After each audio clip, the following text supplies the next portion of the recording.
Chief Information and Public Assistance Division po ng ECC. Ma'am Cecil. Yes, Attorney Freddy. Ma'am, Ba't ikaw dito kasi isang tao na na-aksidente habang nagtatrabaho. Oo. Baka pwede siya mag-qualify for employees compensation. Oo. Basta ma-improve natin na meron tayong employee-employer relationship, pasok siya sa benepisyo sa bigay ng employee compensation program. Sige ma'am. Kasi parang maliwanag naman na si Raul habang nagtatrabaho, nagkaroon siya ng aksidente. Opo ma'am. Diba? Opo. Sunod sa ilalim ng Mangkol Construction. Di susubuan ko si Baby Day.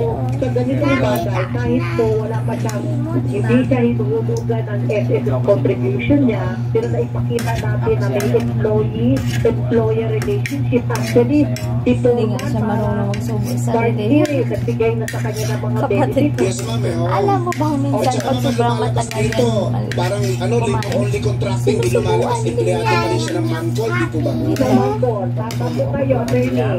Oo. Ang gagawin namin Eh, dyan, yun kasi mabilis kasi si GM talaga kumain. Dati maglalaro na kami ni Baby J. Sinubuan ko siya. Oo, alam mo ba? Sasali siya sa laro ng dalawa dyan sa playground. Hindi pa siya tapos. Ayun, sinubuan siya nito. Compensation Commission. Alam na kaya ni Raul address namin sa inyo. Sige ma'am, ano na lang, igagayad na lang po siya ng reporter namin para masamahan siya dyan. Oo, kumpletuhin yung mga papel. Sunod kami po ang mag-i-endorso sa Social Security System. Okay ma'am, paano kung hindi siya in-enroll or in-enroll sa SSS ng kanyang employer at walang contribution sa nangyari? O ang mangyayari po dito, kasi obligasyon po ng ating employer na i-register sa SSS yung mga manggagawa, ang SSS po will go after the hearing The employer. bottom, find the bacon, find the Opo, bottom. attorney, bigyan pa rin ng kaukulang benepisyo si Raul sa ilalim ng employees compensation program. Kahit na walang nangyaring contributions from the employer.